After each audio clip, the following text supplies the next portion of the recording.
जय श्री राधे गोविंद, श्री हरिवंश।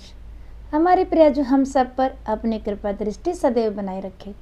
आज हम इस वीडियो में शनि अमावस्या की व्रत कथा सुनेंगे। शनिवार का दिन शनिदेव की पूजा के लिए विशेष रूप से महत्वपूर्ण होता है, लेकिन जब अमावस्या शनिवार को आती है तब इसे शनि अमावस्या या शनिश्चरी अमावस्या कहा जाता है। शनि अमावस्या के दिन भगवान शिव की आराधना करना भी शुभ माना जाता है। यह आत्मचिंतन, आध्यात्मिक शुद्धि और जीवन में आने वाली बाधाओं को दूर करने के लिए आशीर्वाद प्राप्त करने का उत्तम अवसर है। यह दिन शनि भक्तों के लिए विशेष फलदायी माना जाता है। इस दिन शनिदेव अपने भक्तों पर कृपा बरसाकर उन्हें पापों और कष्टों से भी मुक्ति दिलाते हैं। इस दिन ज़रूरतमंदों को काले तिल, कंबल, उड़द दाल आदि दान करना चाहिए। इस दिन शनिदेव, भगवान शिव और हनुमान जी की पूजा करना विशेष रूप से फलदायी माना जाता है। इस दिन पीपल के वृक्ष के चारों ओर 7 बार परिक्रमा करें और सरसों के तेल का दीपक जलाएं। इस दिन पितृदोष से मुक्ति पाने के लिए पितरों की पूजा भी की जाती है। और अब शनि अमावस्या की कथा शुरू करते हैं। एक बार सभी नवग्रहों सूर्य, चंद्र, मंगल, बुध, बृहस्पति, शुक्र, शनि, राहु और केतु में बहस हो गई कि सबसे बड़ा कौन है। इस प्रश्न पर नवग्रहों में वाद विवाद छिड़ गया और विवाद इतना बढ़ गया कि उनके आपस में भयंकर युद्ध की स्थिति बन गई। निर्णय के लिए सभी देवता देवराज इंद्र के पास पहुंचे और बोले, हे देवराज, आपको निर्णय करना होगा कि हम में से सबसे बड़ा कौन है। देवताओं का प्रश्न सुनकर देवराज इंद्र उलझन में पड़ गए। देवराज इंद्र बोले, मैं इस प्रश्न का उत्तर देने में असमर्थ हूँ। हम सभी पृथ्वीलोक में उज्जैनी नगरी में राजा विक्रमादित्य के पास चलते हैं। देवराज इंद्र सहित सभी ग्रह अर्थात देवता उज्जैनी नगरी पहुंचे। महल में पहुंचकर जब देवताओं ने उनसे अपने प्रश्न पूछा तो राजा विक्रमादित्य भी कुछ देर के लिए परेशान हो उठे, क्योंकि सभी देवता अपनी अपनी शक्तियों के कारण महान थे। किसी को भी छोटा या बड़ा कह देने से उनके क्रोध के कोप से भयंकर हानि पहुंच सकती थी। अचानक राजा विक्रमादित्य को एक उपाय सूझा और उन्होंने विभिन्न धातुओं स्वर्ण, रजत अर्थात चांदी, कांसा, ताम्र अर्थात तांबा, सीसा, रंगा, जस्ता, अभ्रक और लोहे के 9 आसन बनवाए। धातुओं के गुणों के अनुसार सभी आसनों को एक दूसरे के पीछे रखवा कर उन्होंने देवताओं को अपने अपने सिंहासन पर बैठने को कहा। सभी देवताओं के बैठने के बाद राजा विक्रमादित्य ने कहा, आपका निर्णय तो स्वयं हो गया। जो सबसे पहले सिंहासन पर विराजमान है वही सबसे बड़ा है। राजा विक्रमादित्य के निर्णय को सुनकर शनिदेव ने सबसे पीछे आसन पर बैठने के कारण अपने को छोटा जानकर क्रोधित होकर कहा, राजा विक्रमादित्य, तुमने मुझे सबसे पीछे बैठाकर मेरा अपमान किया है। तुम मेरी शक्तियों से परिचित नहीं हो। मैं तुम्हारा सर्वनाश कर दूंगा। शनि ने क्रोध में भरकर कहा, सूर्य एक राशि पर 1 महीने, चंद्रमा 2.25 दिन, मंगल 1.5 महीने, बुध और शुक्र 1 महीने और बृहस्पति 13 महीने रहते हैं, लेकिन मैं किसी राशि पर 7.5 वर्ष यानी 7.5 तक रहता हूँ। बड़े बड़े देवताओं को मैंने अपने प्रकोप से पीड़ित किया है। राम को 7.5 के कारण ही वन में जाकर रहना पड़ा और रावण को 7.5 के कारण ही युद्ध में मृत्यु का शिकार होना पड़ा। अब तू भी मेरे कोप से नहीं बच सकेगा। इसके बाद अन्य ग्रहों के देवता प्रसन्नता के साथ वहां से चले गए, परंतु शनिदेव बड़े क्रोध के साथ वहां से विदा हुए। राजा विक्रमादित्य पहले की तरह ही न्याय करते रहे। उनके राज्य में सभी स्त्री और पुरुष बहुत आनंद से जीवन यापन कर रहे थे। कुछ दिन ऐसे ही बीत गए। उधर शनि देवता अपने अपमान को भूले नहीं थे। राजा विक्रमादित्य से बदला लेने के लिए एक दिन शनिदेव ने घोड़े के व्यापारी का रूप धारण किया और बहुत से घोड़ों के साथ उज्जैनी नगरी पहुंचे।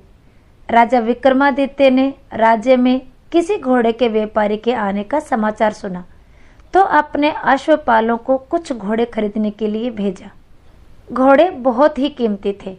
अश्वपाल ने जब वापस लौटकर इस संबंध में बताया तो राजा विक्रमादित्य ने स्वयं आकर एक सुंदर व शक्तिशाली घोड़े को पसंद किया। घोड़े की चाल देखने के लिए राजा उस घोड़े पर सवार हुए तो वह घोड़ा बिजली की गति से दौड़ पड़ा। तेजी से दौड़ता घोड़ा राजा को दूर एक जंगल में ले गया और फिर राजा को वहां गिराकर जंगल में कहीं गायब हो गया। राजा अपने नगर को लौटने के लिए जंगल में भटकने लगा, लेकिन उन्हें लौटने का कोई रास्ता नहीं मिला। राजा को भूख प्यास भी लगाई थी। बहुत घूमने पर उसे एक चरवाहा मिला। राजा ने उससे पानी मांगा। पानी पीकर राजा ने उस चरवाहे को अपनी अंगूठी दे दी। फिर उससे रास्ता पूछकर वह जंगल से निकलकर पास के नगर में पहुंचा। राजा ने एक सेठ की दुकान पर बैठकर कुछ देर आराम किया। उस सेठ ने राजा से बातचीत की तो राजा ने उसे बताया कि मैं उज्जैनी नगरी से आया हूँ। राजा के कुछ देर दुकान पर बैठने से सेठ जी की बहुत बिक्री हुई। उस सेठ ने राजा को बहुत भाग्यवान समझा और खुश होकर उसे अपने घर भोजन के लिए ले गया। सेठ के घर में सोने का एक हार खूंटी पर लटका हुआ था। राजा को उस कमरे में छोड़कर सेठ कुछ देर के लिए बाहर गया और तभी एक आश्चर्यजनक घटना घटी। राजा के देखते देखते सोने के उस हार को खूंटी निगल गई। सेठ ने कमरे में लौटकर हार को गायब देखा तो चोरी का संदेह राजा पर ही किया, क्योंकि उस कमरे में राजा ही अकेला बैठा था। सेठ ने अपने नौकरों से कहा कि इस परदेसी को रस्सियों से बांधकर नगर के राजा के पास ले चलो। विक्रमादित्य को रस्सी से बांधकर राजा के पास ले जाया गया। राजा ने विक्रमादित्य से हार के बारे में पूछा तो उसने बताया कि उसके देखते ही देखते खूंटी ने हार को निगल लिया था। इस पर राजा ने क्रोधित होकर चोरी करने के अपराध में विक्रमादित्य के हाथ पांव काटने का आदेश दिया। राजा विक्रमादित्य के हाथ पांव काटकर उसे नगर की सड़क पर छोड़ दिया गया। वहां से कुछ दिन बाद एक तेली उठाकर उसे अपने घर ले गया और उसे अपने कोल्हों पर बिठा दिया। राजा आवाज देकर बैलों को हाँकता रहता। इस तरह तेली के बैल चलते रहे और राजा को भोजन मिलता रहा। शनि के प्रकोप की 7.5 पूरी होने पर वर्षा ऋतु प्रारंभ हुई। राजा विक्रमादित्य एक रात मेघमल्हार गा रहा था कि तभी नगर के राजा की लड़की राजकुमारी मोहिनी रथ पर सवार उस तेली के घर के पास से गुजरी। उसने मेघमल्हार सुना तो उसे बहुत अच्छा लगा और दासी को भेजकर गाने वाले को बुलाने को कहा। दासी ने लौटकर राजकुमारी को अपंग राजा के बारे में सब कुछ बता दिया। राजकुमारी उसके मेघमल्हार से बहुत मोहित हुई, अतः उसने सब कुछ जानकर भी अपंग राजा से विवाह करने का निश्चय कर लिया। राजकुमारी ने जब अपने माता पिता से यह बात कही तो वे हैरान रह गए। रानी ने मोहिनी को समझाया, बेटी तेरे भाग्य में तो किसी राजा की रानी होना लिखा है, फिर तो उस अपंग से विवाह करके अपने पांव पर कुल्हाड़ी क्यों मार रही है। बहुत समझाने पर भी राजकुमारी ने अपनी जिद नहीं छोड़ी। अपनी जिद पूरी करने के लिए उसने भोजन करना छोड़ दिया और प्राण त्याग देने का निश्चय कर लिया। आखिर राजा रानी को विवश होकर अपंग विक्रमादित्य से राजकुमारी का विवाह करना पड़ा। विवाह के बाद राजा विक्रमादित्य और राजकुमारी तेली के घर में रहने लगी। उसी रात स्वप्न में शनिदेव ने राजा से कहा, राजा तुमने मेरा प्रकोप देख लिया, मैंने तुम्हें अपने अपमान का दंड दिया है। राजा ने शनिदेव से क्षमा करने को कहा और प्रार्थना की, हे शनिदेव आपने जितना दुख मुझे दिया है अन्य किसी को ना देना। शनिदेव ने कुछ सोचकर कहा, राजा मैं तुम्हारी प्रार्थना स्वीकार कर सकता हूँ। जो कोई स्त्री पुरुष मेरी पूजा करेगा, शनिवार को व्रत करके मेरी व्रत कथा सुनेगा, उस पर मेरी अनुकंपा बनी रहेगी। प्रातःकाल राजा विक्रमादित्य की नींद खुली तो अपने हाथ पांव देखकर राजा को बहुत खुशी हुई। उसने मन ही मन शनिदेव को प्रणाम किया। राजकुमारी भी राजा के हाथ पांव सही सलामत देखकर आश्चर्य में डूब गई। तब राजा विक्रमादित्य ने अपना परिचय देते हुए अपनी रानी से शनिदेव के कोप की सारी कहानी सुनाई। सेठ को जब इस बात का पता चला तो दौड़ता हुआ तीली के घर पहुंचा और राजा के चरणों में गिरकर क्षमा मांगने लगा। राजा ने उसे क्षमा कर दिया, क्योंकि यह सब तो शनिदेव के कोप के कारण हुआ था। सेठ राजा को अपने घर ले गया और उसे भोजन कराया। भोजन कराते समय वहां एक आश्चर्यजनक घटना घटी। सबके देखते देखते उस खूंटी ने हार उगल दिया। सेठ जी ने अपनी बेटी का विवाह भी राजा के साथ कर दिया और बहुत से स्वर्ण आभूषण, धन आदि देकर राजा को विदा किया। राजा विक्रमादित्य, राजकुमारी मोहिनी और सेठ की बेटी सभी एक साथ उज्जैनी नगरी पहुंचे तो नगरवासियों ने हर्ष के साथ उनका स्वागत किया।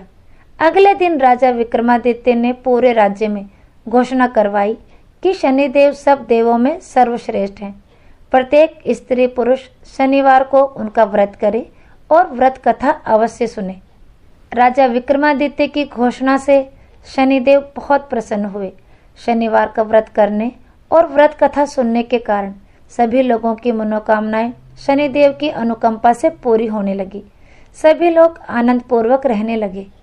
तो आज इस वीडियो में हमने शनिवार की व्रत कथा सुनी। आज का वीडियो यहीं तक, फिर मिलेंगे अगले वीडियो में। तब तक के लिए सभी को प्रेम भरी राधे राधे।